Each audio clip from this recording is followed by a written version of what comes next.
Hey, what's up, everybody? I want to welcome you to another episode of the Dreamers Pro Daily Recap, where we give you a recap of all of the hot topics that we covered that day. You can catch them in their long format and also catch it fully streaming for free on Apple Podcasts.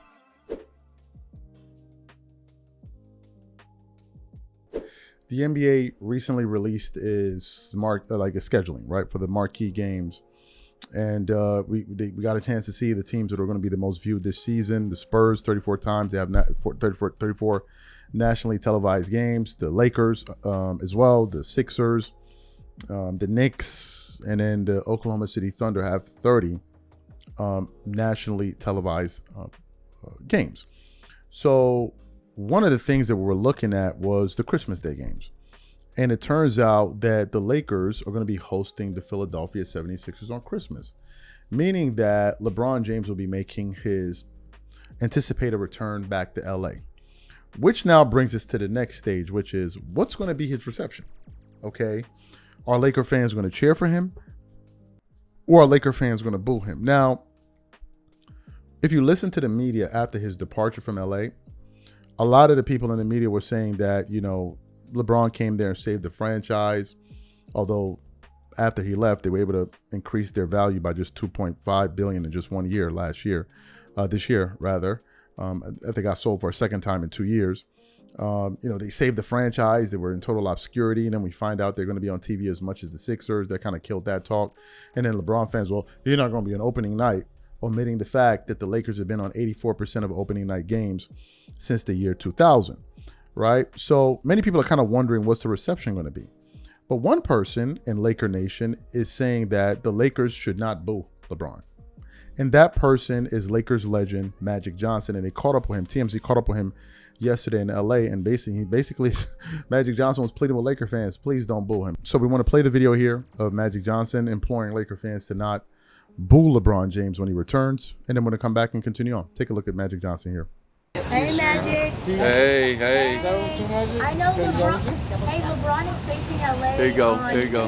Christmas. There you go. How should the Lakers treat LeBron? Yeah, they should treat him great. Good for Hector.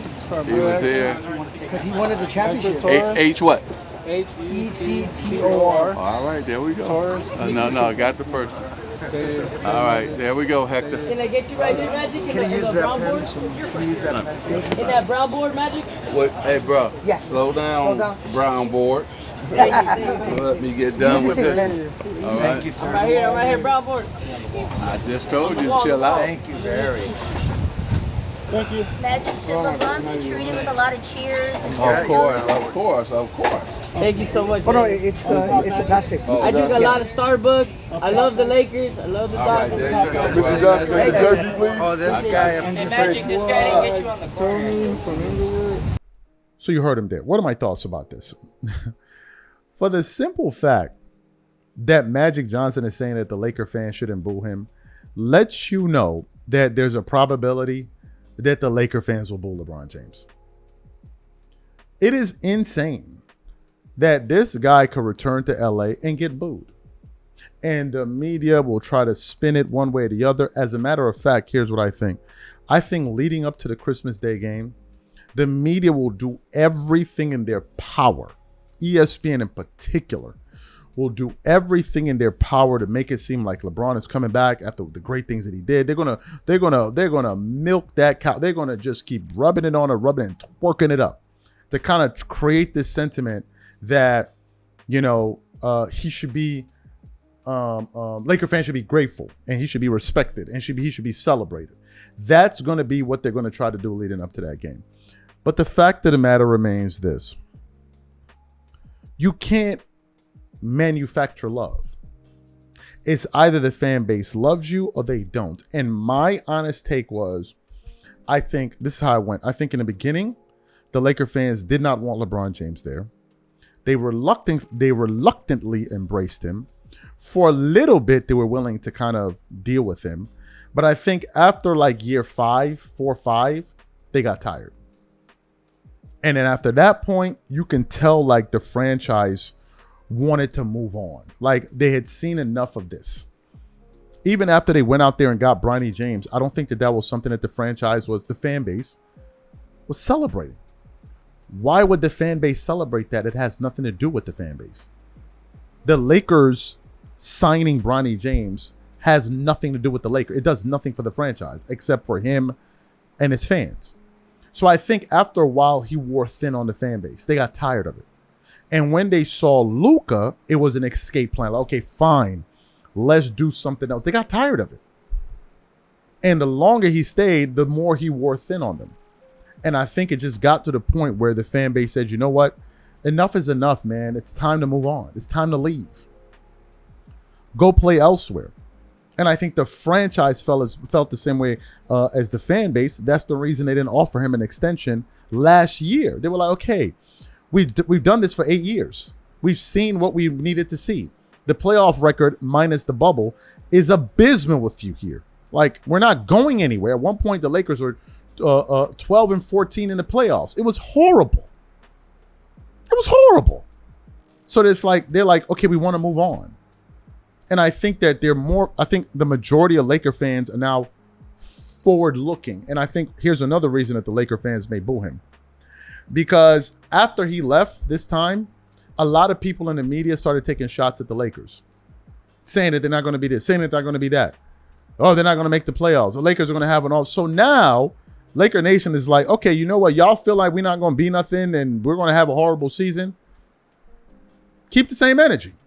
And y'all feeling all of that because of this dude left? Keep the same. That's the reason why you see people like Rob G on Fox Sports Radio coming out now and telling it like he really sees it and telling you what the fan base. He wore thin on them. And trust me, when he left, Laker fans won't miss him. I know ESPN will want you to feel like the fan base misses him. They don't miss him. They were ready to move on. Those are the hardcore facts of the matter. Those are the facts. The fan base was fed up. And it's just true. They want to move forward. And after a while, they felt like he was becoming an impediment for them to move forward. They wanted to see what Luka had to offer. And if it's not him, let's see who's going to be in the future. That's what I think. And I think Magic Johnson is fully aware that there's a real possibility that they could boo his ass. I'm not sure they will, but there's a possibility.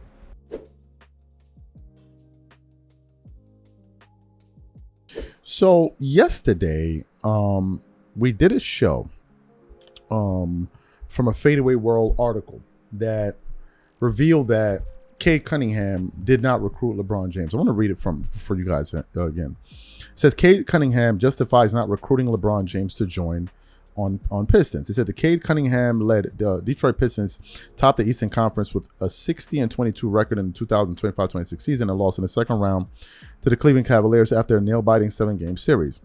And they did all that without a veteran superstar on their team. So the natural progression from here on to improve the roster would be to add another superstar on the team. And LeBron James was the biggest free agent available this summer before he joined the 76ers, with almost the entire league interested in his services. But Cunningham saved himself the effort of trying to convince the 41-year-old to join in Detroit. I didn't give LeBron a call. I don't think we have. I don't think he would have cared to hear what I had to say about it. He's doing what he wants to do at this point. I'm not mad at that. It's what it is. So good for him. He said, and then the article continues on. I don't know where that part came from. I never told anybody that I talked to X, Y, and Z. I wouldn't say that report was all the way true either. I don't get into all of the tinkering. I just kind of let our staff do their job. Cunningham said about potentially stepping into a role of a player who is making recruitment pitches for the Pistons. So yesterday, the Score posted this same comment, right? And I want to put up the thumbnail, the post for you here. It says, Cade Cunningham didn't feel it was worth shooting his shot to recruit LeBron to join the Pistons. And then it has a thumbnail. I didn't give LeBron a call, Cade Cunningham, I'm trying to recruit. And then he said what I just read. He said, I don't think he would have cared to hear what I had to say about it. Cade Cunningham on if he tried to recruit LeBron James in free agency. So I was just going through the comments, and lo and behold, who did I see commenting on it? Stephon Marbury. So let's put up the comment here from Stephon Marbury. Starberry Marbury. It says, for what? All right. And under that, people wrote, of course, LeBron fans, SYBAU. Go worry about those $10 shoes that you're still trying to sell. Same reason you on this post. Thought you just be trolling. You a real hater though. Same reason why you under Braun posts. Brother a hater because he had a way better career than you. And it just goes on and on and on and on. Let's address what Stephon Marbury is saying here. The Detroit Pistons won 60 games last year. 60. Not 40, not 50, but 60. And only lost 22. Do you know what that would indicate to me? That they're a damn good team. And they had the #1 seed in the Eastern Conference. So Cade Cunningham is probably looking at it from the standpoint of, we have a really solid group over here. We have a really solid group. And what we need to do this summer is get better. What a novel idea. Get better as a group to try to go further next season. He wasn't thinking about adding LeBron. That's number one. Number two, who in their right mind thought LeBron James would go to Detroit? Who thought that? Who honestly thought that LeBron would want to go play in Detroit? No one. LeBron is bougie, bro. He bougie. He's not even staying in Philly. He's staying in New York, playing for the Sixers, according to reports. So, you think he would want to go to Detroit? You think Cade Cunningham don't know that? But that's not what LeBron fans want to hear. LeBron fans want to hear you on your knees begging him. That's what they want. So Stephon Marbury's like, why would he beg him? Why would he call him? He already got a team over there. And the thing that kind of gets me about these LeBron guys is that they're acting like as if LeBron's team won the championship last year. They didn't win, nor the year prior, nor the year prior. And they're making it seem like, oh man, if you get this guy on your team, you're going to win a championship. Like we just watched, like as if we just watched him win the last 5 championships in a row. This is what gets me with these guys. They don't like that. They want all of these. They want everybody to kiss his ass the way they do. They want everybody to call him my king the way they do. They want him to act like Shannon Sharp on the internet. He's like, nah, bro, for what? We won 60 games and you want me to call this dude? Maybe, just maybe, Cade thinks they're good enough if they work on themselves this summer and come back and get better. What an idea. What an idea. That's the same way they felt about the Knicks when Jalen Brunson was like, nah, we're not recruiting nobody. First of all, that's not even my job. When they found out that the Knicks didn't want him. Then they thought so they want everybody to want this dude because they can't get enough. They want to watch LeBron James play until he's 1,000 years old. They want their great-great-great-grandchildren to be watching LeBron James. This is what they want. And Cade is like, nah, I didn't feel the need to do that. He was like, I already knew that dude was going to do whatever he wanted to do, which we all know. And Cade is like, why put myself through the whole thing of messaging him to come here, knowing damn well LeBron James is going to play in Philly, bro. I mean, in Detroit. In Detroit. Seriously speaking, he going to play in Detroit. You already knew that. And Cade Cunningham knew that. And that's why Stephon Marbury's like, why am I calling this dude for? I got 60 wins. We got 60 wins last year. Why am I calling you? But if according to these twerking ass LeBron fans, oh man, you just committed a crime. How dare you say you don't want the king on your team? How dare you? Who are you to say that? Then the next thing, what have you won? That's the next one. What have you won? He hasn't won anything. What does he want? How many MVPs? How many finals MVPs? So why does he get to talk? You better want, that's them.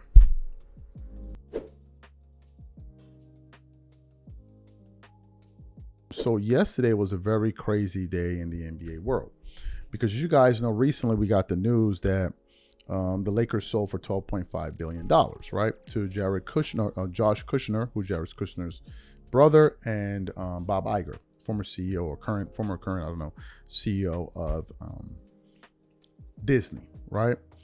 Well, then after that, we got some other bombshell news, and I don't think we did a show about it, but the news was that the Lakers' remaining stake was being sold to the remaining 17%. The remaining 17% stake in the family was they were selling it.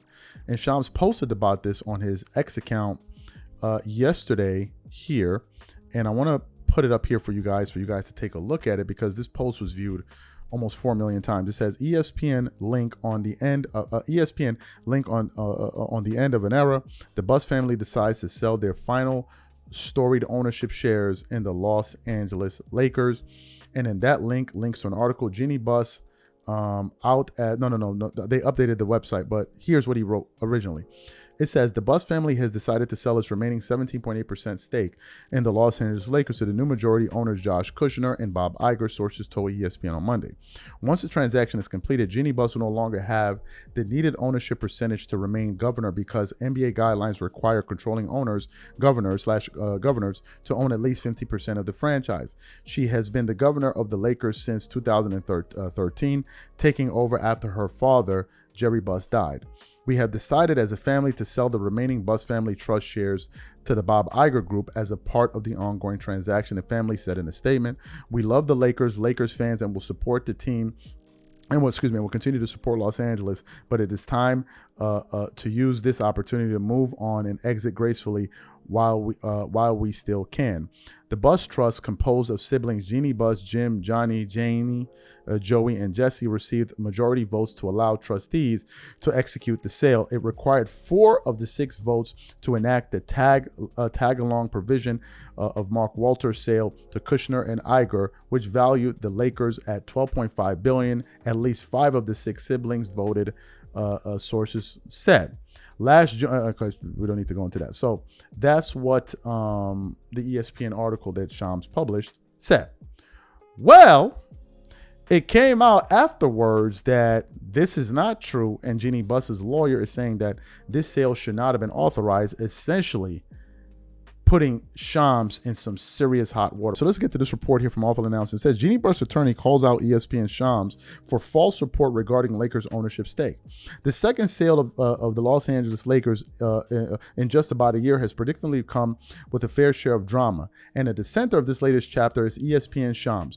On Monday, Shams reported that the Buss family voted to sell its remaining 17.8% stake in the Lakers to incoming majority owners Josh Kushner and Bob Iger, who are set to purchase the team from current majority owner Mark Walter for $12.5 billion. The Buss family sold a majority stake in the Lakers to Walter last year, though Jeanie Buss stayed on as the team's governor. Per NBA rules, a team's governor must own at least 50% of the franchise. The news that the Buss family voted to sell its remaining stake meant that Jeanie Buss' time as governor was coming to an end. But apparently, Jeanie Buss does not view the vote as legitimate. Through her lawyer, she said any vote by the family is void because it conflicts with the Buss family trust that ensures Jeanie Buss remains the controlling owner of the Lakers. Shams reports initially indicated that the 6 Buss siblings all voted in favor of selling the remaining 17.8% stake to the Kushner/Iger Group. That report has since been changed to say that 5 of the 6 Buss siblings voted in favor. Buss's lawyer called out Shams' false report in a statement released on Monday.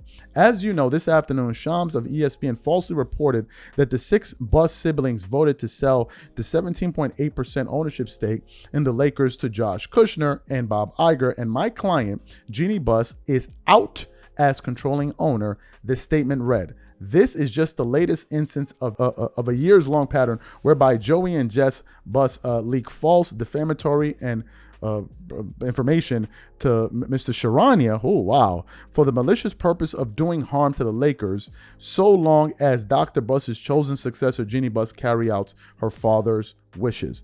ESPN did not issue a formal correction on Sharania's report, instead choosing to simply update the information in the article, and then it goes on to say a few other things. Yeah, this looks really, really bad for Shams. This looks really, really, really bad. But this isn't the first time. Do you remember about 6 months ago, there was this story of Shams saying that Michael Jordan lied about shooting those free throws? Shooting free throws with his eyes closed or something for that kid. And Shams said that he lied about it. that Michael Jordan was over embellishing. And then guess what happened? The video came out of Michael Jordan doing just that very thing. Shams has a checkered past here. And just so you guys know, he's connected to Clutch and those guys. This looks bad because Shams was supposed to replace Adrian Wojnarowski as the guy that breaks all the news around the NBA. This is bad. Because Jeanie Buss's lawyer is essentially saying that the Buss siblings went to Shams to put out wrong information, and apparently he didn't verify it before he put the information out. And now ESPN had to update their website, which they did. Because if you go look at the headline, they actually changed the headline of the article. If you go to their website right now, the article says sources Jeanie out as Buss family sells last taken, but then they had to later on update it. I'm sure they updated it on some page or whatever it was. And then he didn't even issue a public statement to kind of make a correction in what he had to say. This is bad. This is definitely not a good look at all. At all right now, Daddy.